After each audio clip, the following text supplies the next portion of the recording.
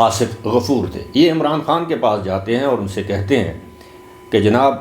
آپ جنرل قمر جاوید باجوہ کو ملک کے معروضی حالات کے پیش نظر ایکسٹینشن دے دے۔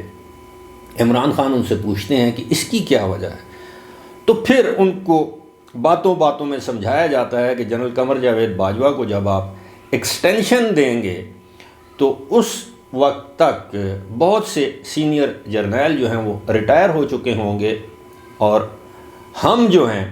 یعنی جنرل فیض حمید اور جنرل آصف غفور یہ ٹاپ کے 6-7 جرنیلوں میں ان کا شمار ہونے لگے گا، تو لہٰذا پھر آپ یعنی جنرل فیض حمید کو آرمی چیف اپوائنٹ کر سکتے ہیں اور جنرل آصف غفور کو DGISI، اور جب جنرل فیض حمید ریٹائر ہوں گے تو پھر جنرل آصف غفور کو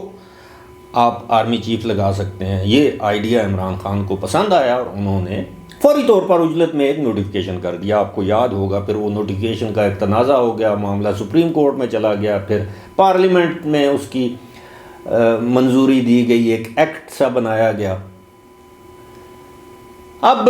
یہ اصل میں تو انہوں نے ایک چال چلی تھی اپنی خاطر، ایک سازش کا حصہ بنے تھے اپنی خاطر، اور اب کہتے ہیں کہ جنرل قمر جاوید باجوہ کو ایکسٹینشن دینا میری ایک بہت بڑی غلطی تھی۔ اب اسی کے ساتھ ساتھ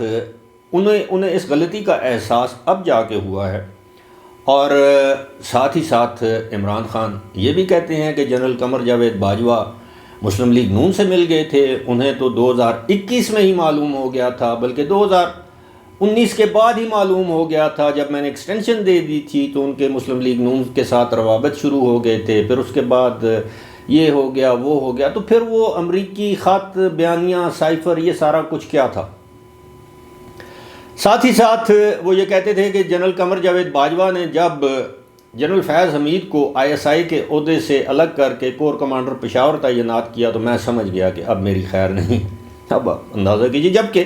جنرل قمر جاوید باجوہ پھر وہ کہتے ہیں کہ جناب 2021 میں فوج نے اپنے آپ کو غیر جانبدار یا نیوٹرل یا اے پولیٹیکل یا غیر سیاسی کرنے کا ارادہ یا تہیہ کر لیا تھا۔ اب اس کے آگے آپ تھوڑا سا آگے آ جائیں تو جب تحریک عدم اعتماد آ جاتی ہے تو وہ انہیں کہتے ہیں کہ ہمیں بچائیں۔ پھر جنرل قمر جاوید باجوہ جا کے اپوزیشن سے کہتے ہیں، اس وقت کی اپوزیشن سے، کہ جناب آپ تحریک عدم اعتماد واپس لے لیں، اور عمران خان اسمبلیاں ڈیزالو کرنے پر یعنی قومی اسمبلی تحلیل کرنے پر رضا مند ہو چکے ہیں۔ تو اس پر اس وقت کی اپوزیشن نے جنرل باجوہ سے پوچھا کہ جناب یہ آپ کی تجویز ہے یا عمران خان کی؟ تو انہوں نے کہا کہ نہیں، ہمارا اس سے کچھ لینا دینا نہیں ہے، یہ عمران خان کی تجویز ہے۔ انہوں نے کہا کہ نہیں جناب، ہم ان سے بہت پہلے کہہ چکے تھے، انہوں نے اسمبلی تحلیل نہیں کی، اب ہم عدم اعتماد کی تحریک لے کر آئیں گے، اور اس کے بعد جو کچھ ہوا وہ آپ کے سامنے ہے۔ اسی دوران عمران خان نے یہ فیصلہ کر لیا اپنی کچن کیبنٹ کے ساتھ مل کے کہ جناب وہ جنرل قمر جاوید باجوہ کو ان کے عہدے سے سبکدوش کر کے جنرل فیض حمید کو آرمی چیف کے طور پر ان کا نوٹیفیکیشن جاری کرتے ہیں، لیکن ایسا بھی نہ ہو سکا۔ اس سے پہلے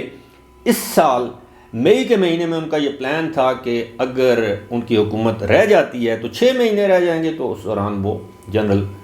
فیض حمید کو آرمی چیف لگا دیں گے۔ اس بات کا بھی جنرل قمر جاوید باجوہ کو پتہ چل گیا۔ اب جو حالیہ بیانات ہیں مونس علائی اور چودھری پرویز علائی کے، وہ بھی آپ کے سامنے ہیں۔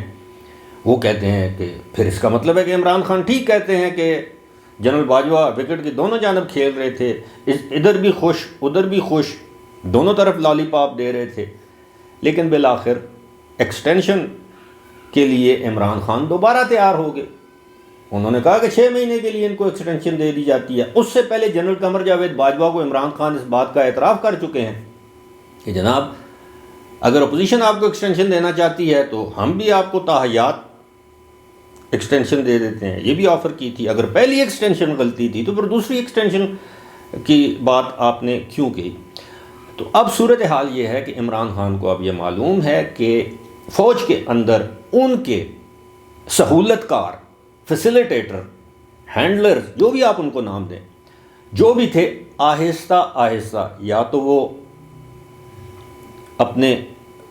عہدوں سے فارغ ہو چکے ہیں، ریٹائرمنٹ لے لی ہے، یا پھر آہستہ آہستہ ان کو سائیڈ لائن کیا جا رہا ہے اور فوج کے کلیدی جو عہدے ہوتے ہیں وہاں پر نئی ٹیم تعینات کی جا رہی ہے جو کہ اے پولیٹیکل ہے۔ اور اب عمران خان کو یہ معلوم ہے، یہی وجہ ہے کہ گزشتہ روز آپ نے دیکھا ہوگا، سنا ہوگا، فواد چودھری نے یہ کہا کہ جناب ہم ماضی کی تلخیاں بھلا کر فوج اور عدلیہ کے ساتھ بہتر تعلقات چاہتے ہیں۔ عدلیہ اور فوج ہی کے جو لاڈلے تھے، اب وہ لاڈلا پن رہا نہیں۔ اب انہیں پتہ ہے کہ فوج اے پولیٹیکل تو ہو چکی ہے، لیکن فوج کے ساتھ ساتھ اب عدلیہ بھی اے پولیٹیکل رول ادا کرے گی۔ اب اس پر ایک پریشر ہے کہ وہ لاڈلے پن کا یا لاڈ پیار اٹھانے کا جو ان پر جو ایک الزام ہے،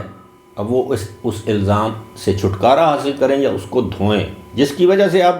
یہ عمران خان اور ان کی جماعت کے لوگ یہ سمجھتے ہیں کہ آنے والے دنوں میں توشہ خانہ کیس، اس کا سیشن عدالت میں جو مقدمہ چل رہا ہے، ٹرائل کورٹ میں مقدمہ چل رہا ہے، توہین الیکشن کمیشن کیس ہے، فارن فنڈنگ کیس اور بہت سے کیس، سب سے بڑھ کر وہ ملک ریاض والا کیس، یہ سارے کیسز کا سامنا کرنا پڑے گا عمران خان کو۔ اور عمران خان اس لیے کبھی بھی اسمبلیاں تحلیل نہیں کریں گے۔ ان کی کوشش اور خواہش ہوگی کہ جب تک یہ دونوں حکومتیں قائم رہتی ہیں یہ ان کے حق میں بہتر ہے، اور انہیں یہ باور کرا دیا گیا ہے کہ وہ مرکزی حکومت کی گرفتاری سے بچنے کے لیے یا تو وہ ان کے لیے جائے پناہ زمان پارک لاہور ہے، یا پھر ان کے لیے C M house Khyber Pakhtunkhwa ہے۔ اور یہ دونوں آپ جسے کہہ سکتے ہیں نا کہ ان کو یہ شیلٹر اسی وقت تک ہی میسر ہوں گے جب تک ان دونوں صوبوں میں ان کی یا ان کی جماعت کی حکومتیں ہیں۔ ادروائز آنے والے دنوں میں آپ دیکھیے گا کہ عمران خان کے لیے ہر آنے والا دن مزید نئی مشکلات لے کر سامنے آئے گا۔ فی الحال مجھے دیجیے اجازت،